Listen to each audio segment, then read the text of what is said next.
Hello all, and welcome to Carrier School. My name is Paul Revere. I'm a CV player on the North American server. Currently, this is being recorded at 8.0.1 in between Wargaming's hotfixes for an aircraft fire. And let's talk a little bit about how carriers work, captain skills, and we'll get into a little Hosho gameplay later on. For starters, what's changed? Everything. No more top-down RTS. It's all first-person flying planes, and can be a bit overwhelming for stepping into it. Starting out, we'll take a look at captain builds, what I think are the best captain perks to start out with, and where to go from here. First tier, air supremacy. Going to help you get your planes back a little bit faster as you lose them. There's a common misconception right now that there are unlimited aircraft, and you can spam planes as much as you'd like. That's not exactly the case. All planes have a regen time or replenishment time. Depending on the tier, that can be longer or shorter. For example, our rocket attack aircraft on the Hosho have a 42-second restoration time, meaning one gets shot down, or as soon as the squadron leaves the deck, the crews on board will start getting new planes ready to go. So if we had, say, a 60-second or 1 minute restoration time, as you can see down at the bottom of the list there for our torpedo bombers, it's 111 seconds, almost 2 minutes. Our dive bombers are 52 seconds, that's pretty close to a minute. So over the course of a game, 20 minutes, if it lasted the entire time, we would only get back approximately 20 dive bombers. Torpedo bombers, we're looking at 10 or 11. Attack aircraft might get 22, 23. I haven't done the math exactly. Point is, you can find yourself, while not deplaned like the previous way carriers were played, you're never going to run completely out of aircraft. However, you may only be able to field partial squadrons if you're not careful about your aircraft usage, or you're really struggling to take out a target and try to turn a game around. You may find yourself starved for planes. That management takes a little work, and as you get used to what you can attack and what you can't, be able to better manage your aircraft. So the captain skill that knocks 5% off of that helps a little bit, not a lot. Our other tier 1 skills, improved engine boost, gives you another 10% on engine boost time. That is, I would rank that as the second best tier 1 skill, followed by last gasp. And once we get into the gameplay, we'll see it. Different squadrons have different time amounts or lengths of boost available, and you have a consumable that I believe is 2, maybe 3 usage per game that'll allow you to completely restore your engine boost. This is useful for, say, running out of an AA bubble, or with torpedo bombers, getting from cruising altitude to attack altitude as fast as possible. Having last gasp allows your last squadron to be completely refilled, so when you're at your lowest possible hit points for your squadron, it allows you to outrun some AA or better position. Moving on to tier 2 skills, the only real useful ones are torpedo acceleration and improved engines. Improved engines gives you slightly more speed, not a lot, but it's really about the best option. Torpedo acceleration, personally, I'm not a fan. The reason being is not for the loss of range, but it actually increases your torpedo arming distance. Your torpedoes have a set amount of time that's going to elapse before they arm. If your torpedoes are going 5 knots faster, they're going to cover a greater unit of distance and thus take longer to arm. The farther they travel on the water prior to getting to the target, that's more time for the target to evade. Again, that's my personal recommendation, my personal preference. I tend to drop as close as I can to minimize the amount of time the opposing ship has to evade. Third possible choice would be Adrenaline Rush. That gives you a bit more speed for HP lost on your squadrons. I don't really value that because once a squadron's taking damage, you really don't want to hang out, especially with AA the way it is right now at higher tiers. Once you start taking damage and your squadron gets damaged to the point where this would really be effective, you seriously want to be considering getting your planes out of there and getting them back to the carrier. Moving on to tier 3, the best skill here by far is aircraft armor. That's a flat 10% reduction in incoming AA fire,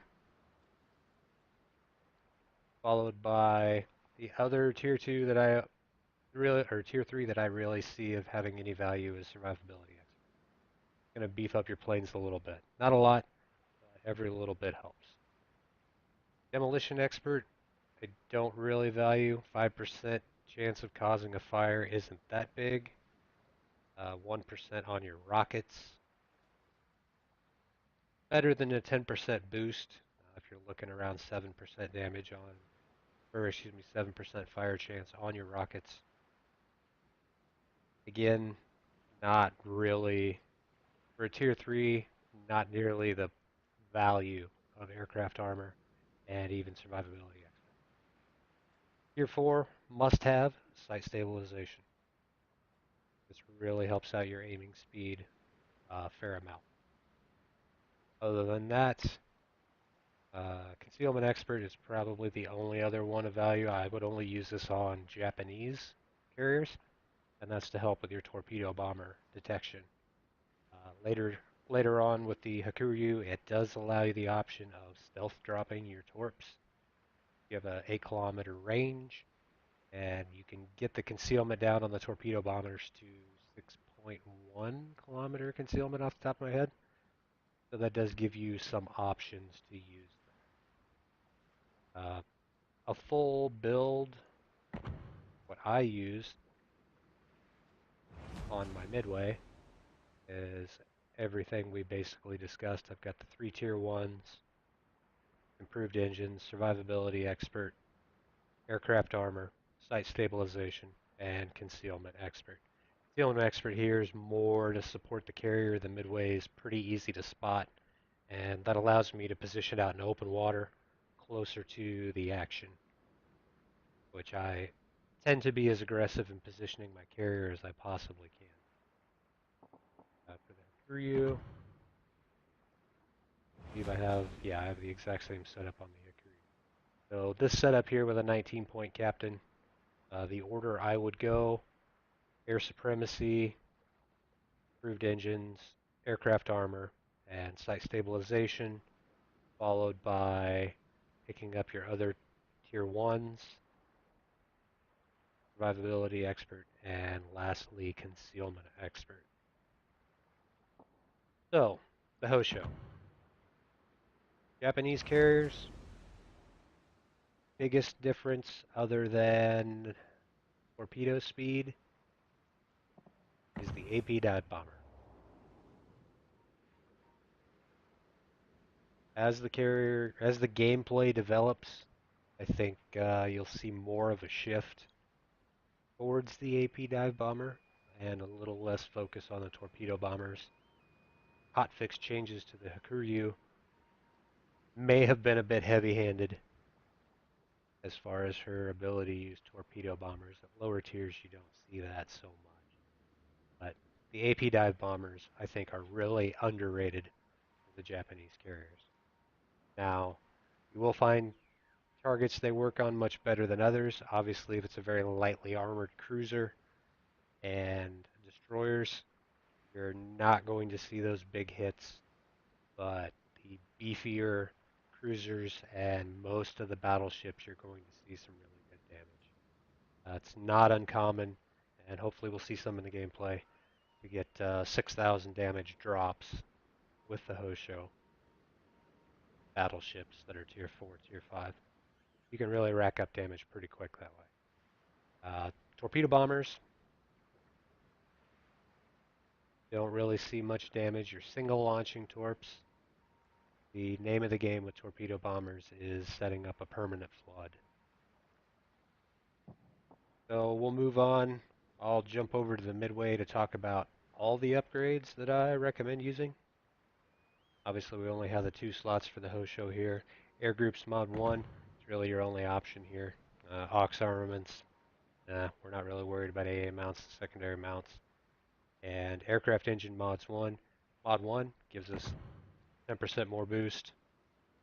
Damage control is never really worth it. I don't know if Wargaming intends to change this, but right now fire duration is only 5 seconds on the carrier. So fire effectively doesn't exist for CVs right now. Additionally, it does not affect launching planes anymore. So if you're on fire, so what? You can still put birds in the air. Looking at a tier 10 setup, and really, yeah, it's a tier 10 carrier, but you're going to follow the same build the whole way up. Talked about the first 2 slots. Slot 3, you can go with torpedo bomber or attack aircraft mod. I like torpedo bombers. Gives me more time to aim or attack time, which directly translates to I can start my attack run farther out. There are times when I'll start my attack run as far as 8 kilometers away with the Midway, even though her torpedoes only run for 4 kilometers. If you have any kind of island cover to help you out, you can set up your attack from behind an island. They don't even know you're there. By the time you pop up, you're already pre-aimed at where they are, and it's much less time for them to react. Moving on to the 4th slot, Torpedo Bomber Mod 2, a little more hit points, a little more HP for your torpedo bombers. I do run Dive Bomber Mod 2 at times. My personal opinion is dive bombers need a bit of a survivability buff as the tiers go up. Sometimes it can be extremely difficult to get a dive bomber squadron through to even be able to drop once. So of these two, it's personal preference. I don't really value attack aircraft HP. I don't tend to use them nearly as much as I used to. They've kind of migrated to my third option as far as which quadrant to launch. Damage control mod 2, not useful. Maybe for the flooding recovery, but generally if you're flooding, you're getting attacked by another CV, you're going to shred most of his planes. And if you're eating DD torps, you've got bigger problems than how long the flood is going to last. Moving on to the 5th slot, Flight Control Mod 1 versus Concealment. The only time I really value Concealment here is on the Hakuryu, and that's because it affects your planes as well. Flight Control Mod 1, the aircraft restoration time is nice. The great part about it is it gets you 2 more of each type of plane sitting on the deck ready to go. Going back to the time we talked about for planes to replenish, that's an easy 6 minutes plus worth of replenishment that you already start out with sitting on the deck. And into the last slot for your higher tiered carriers, 2 options here, Flight Control Mod 2, more speed, or additional hit points for the planes. To me, Air Group Mod 2 is kind of the no-brainer here. A little more cruising speed. That's not really as big of a deal. I would rather have the hit points when I'm trying to make my attack run versus getting there a bit faster. With that, consumables. Oh yeah, can't upgrade these, and we're also not allowed to use them because that's difficult for the carrier player to manage now. Apparently, there's nothing you can change here. Consumables are consumables. At some point, hopefully, they will allow us to run premium consumables for our planes, although I could see that getting quite expensive. But as it sits now, there's nothing to worry about in this tab. So we've talked about modules, talked about captain skills, talk about the types of aircraft. Your attack aircraft are your rocket planes. These are general purpose. You can use them for everything. They are better against DDs and cruisers, or as getting penetration damage. They're also useful on the superstructures of battleships. They're great for a situation where you trigger a damage con, but your target's far enough away that you don't think you can get there with torpedo bombers to take advantage of their damage control being down. Fall back to your attack aircraft, get out there and light a couple fires. 8% chance. You're only looking at what, 12 rockets total on the Hosho that you're going to be able to launch. So you're lucky to get a fire with tier 4. But these work great against everything. They're your fastest planes, and they're very good at hunting destroyers. Torpedo bombers, pretty self-explanatory what they do. Um, Focused more towards cruisers and battleships. With the Hosho and the Langley, you get one torpedo per drop with 3 drops total. Hosho torps move at 50 knots, 3 kilometer range, and arming distance of 403 kilometers, so about 0.4 km. Kind of difficult at tier 4 to really get the flooding mechanic going for the permafloods, which is where a lot of carrier damage. That's that's the secret for farming big damage is being able to get that flood, those multiple fires that stick. The dive bombers, as I said before, AP dive bombers, 2 bombs per drop, 3 drops per squadron, with a maximum bomb damage of 3,000. Now, the 3,000 damage is only on a Citadel drop, dropping a target that you cannot Citadel, either their armor is too strong or too thin. You're not going to see the big numbers there. The AP dive bombers are more exclusively towards battleships and heavier cruisers. The St. Louis clones, St. Louis, the Charleston, certainly Citadel them. Uh, all of the battleships I've run across the Tier 4 so far haven't had any trouble getting Citadels there. Other than that, uh, that's about all we can see in the port. We can talk about signal flags here for a minute. Other than your economic flags, what flags really make a difference for my character? Juliet Whiskies, 15% chance for flooding. I may be incorrect on this, but I haven't seen it stated anywhere that says this does not apply to carriers. So,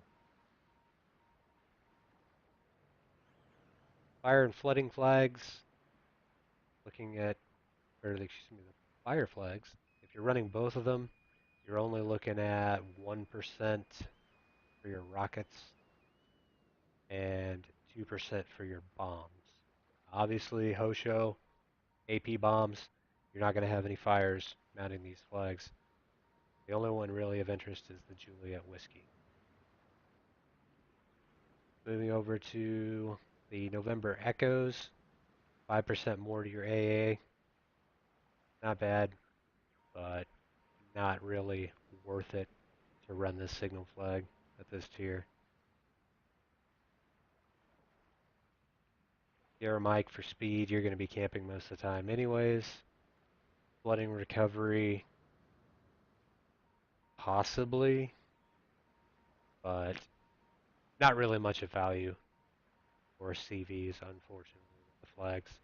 About the only ones I really run other than economic or special flags are the Juliet whiskeys, just to help out with that flooding. So, all that being said, jump into a game and see what we get.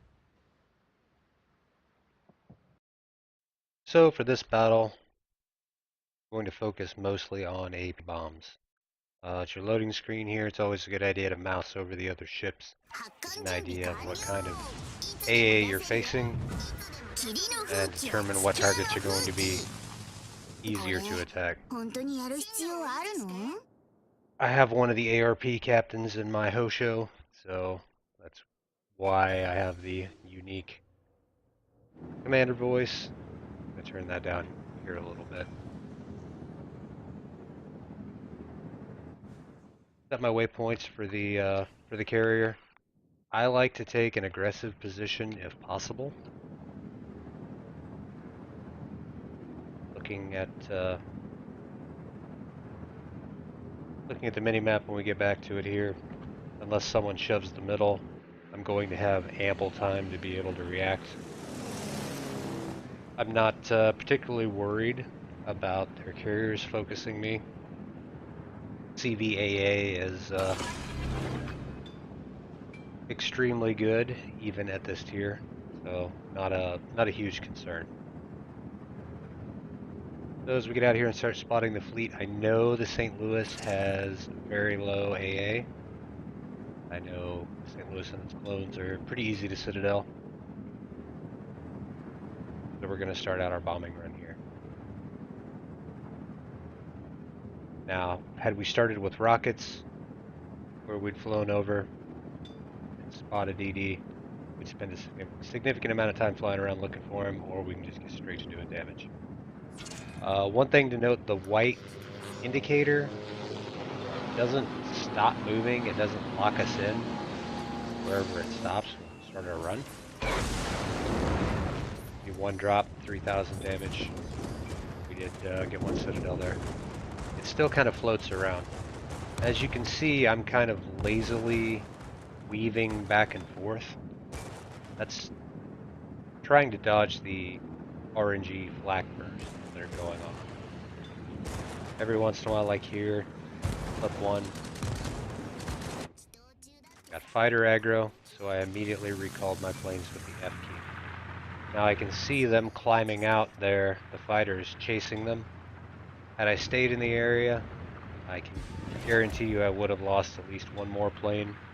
So it was better off to call them back and take my chances.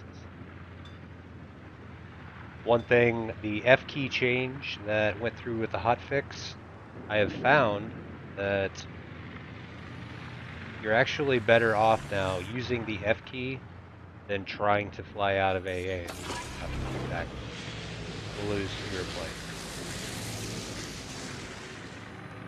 Sounds kind of counterintuitive to what they were trying to do with the fix. The planes are still vulnerable. They're still going to take some damage, but you've got a better chance of escaping that way with more planes intact than by flying out of the AA. Got a pretty good drop on this Phoenix, broke his engine. Didn't get a flood.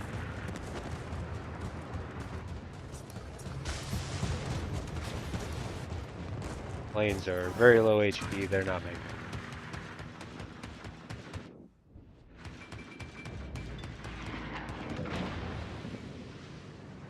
Try to get our carrier situated a little better, so if need be, we can pull out, drive off. Keeping an eye on the minimap is something that you really need to focus on as a CV. Especially at this tier. You don't have the mobility to get away from anything, really. I don't expect the AP dive bombers to be able to citadel this Phoenix. I'm gonna line up to try to finish him off if my team doesn't. But it looks like he's gonna go.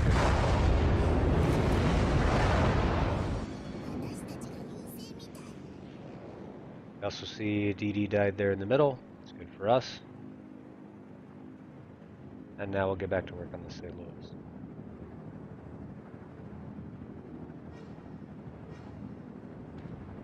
Why this DD is escorting the St. Louis, I don't know, but good luck for him.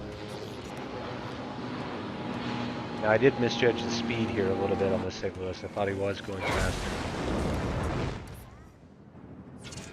Got an overpen, 1 penetration, not bad.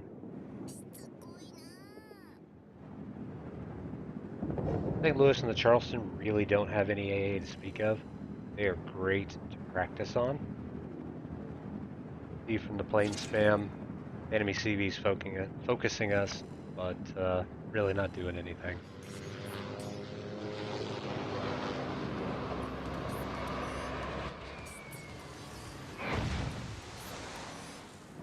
Fortunately there we bracketed the St. Louis. I've heard some discussion as to when in your drop, or when in your dive you should drop for the most damage. To be perfectly honest, I drop closer to the bottom of the dive than the top. I let the reticle get as small as it will, and then hang out until I'm roughly dropping over the center of the ship. There we go, another citadel.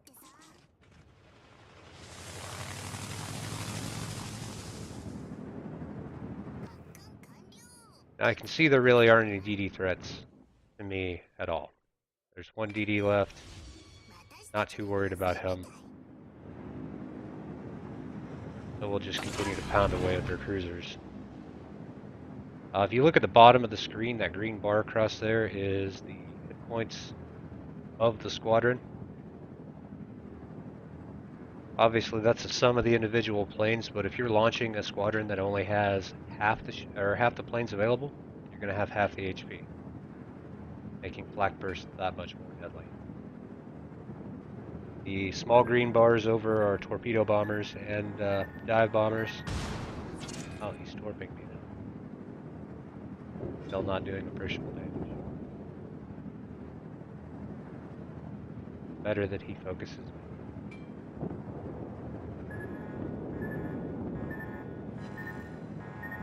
But as we can see with those little green bars, that's our regen time for our squadrons. So we just ticked up to 5 on dive bombers, meaning we're getting close to being able to launch a full squad if we were to lose all of these planes right now.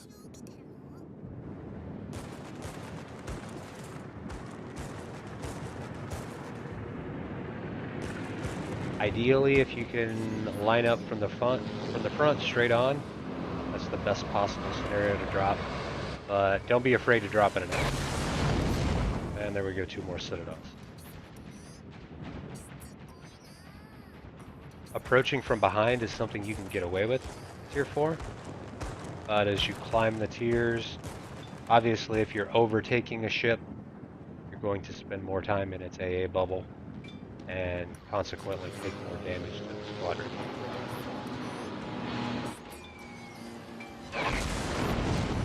Now, with rare exception, once I commence the dive, or commence the attack run, I don't press my A or D keys. All the aiming from that point is done with the mouse. The more you tap A and D while you're trying to line up, the bigger your reticle stays, and the more inaccurate your drop will be. Here we're coming at a pretty severe angle. Get lined up at the last moment.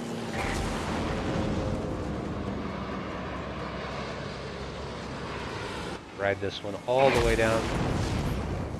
2 more citadels.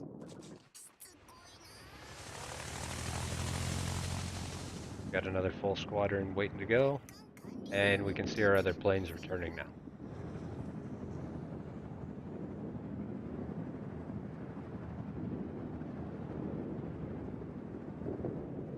At this point, our team has this readily at hand.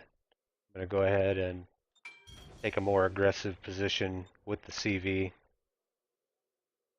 The closer you can get to the action, the shorter your flight cycle times are, just like they were prior to the rework.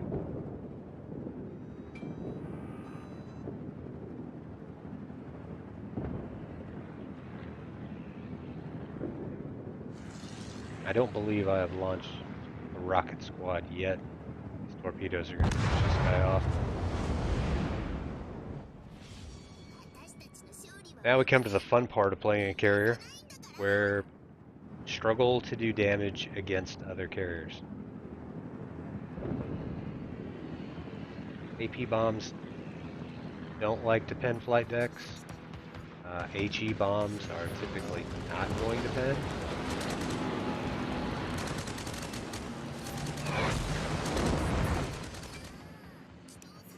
There we got an overpen, but you're not going to do significant damage with bombers to other CVs. That's your only real options are fires from rockets or getting torpedo hits on them. But we'll give it another shot, see how it goes.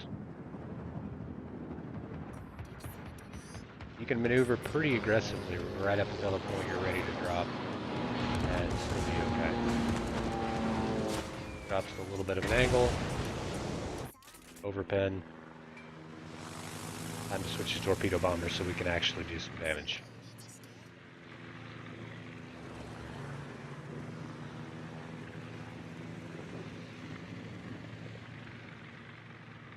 At this point, this match is pretty much clean up. Been about just shy of 30k damage. Not too bad. Now, a note on fighters. We can either wait for his fighter there to despawn, or when we fly through and aggro it. If you fly out as fast as you can, typically you'll find that you will fly faster than their fighter squad, and you can just kite it away. If you're in a game with two CVs, you both happen to be focused on the same target. If you pick those fighters up first, kite them away, leaving CV more open to attack. In this case, he took out our fighters, took him out of the game. Pretty fair trade. Excuse me, took out our torpedo bombers with his fighters. I don't think we get any more damage this game. As you can see, other than the 3,000-ish damage we did there with the torps on the carrier, this game's been pretty much exclusively dive bombers. Big things to remember about DBs, especially AP dive bombers. What can I pen? What can I citadel? When you're approaching, try to approach from the front if at all possible. Approaching from the rear is going to leave you flying through their AA aura for a longer period of time and cost you more planes. Additionally, as soon as you attack, if you're worried about being able to make it out with your planes alive, go ahead and press the F key. Don't even think about it. Press it. Sure, your planes will take a little damage on the way out, but that's less damage than you would take if you were trying to fly out of the AA. Looking at the post-game results here, 31k, not a bad game. 3 torp hits, so that accounted for about 9,000 damage. 6 citadels. Team score-wise, I think we were in the middle of the pack, yeah, towards the top. Not too bad. And you can see 10k of our damage came from the torpedoes there, and all the rest of it was from our bombing. We lost 11 planes. We weren't starved for planes at all. And this is a good thing to check post game if you're not really familiar with AA, what ships have what you should avoid. A good place to figure out, hey, what was really killing my planes? What do I need to avoid next time?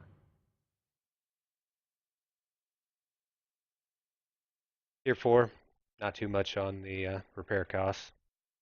Made a decent amount of credits there.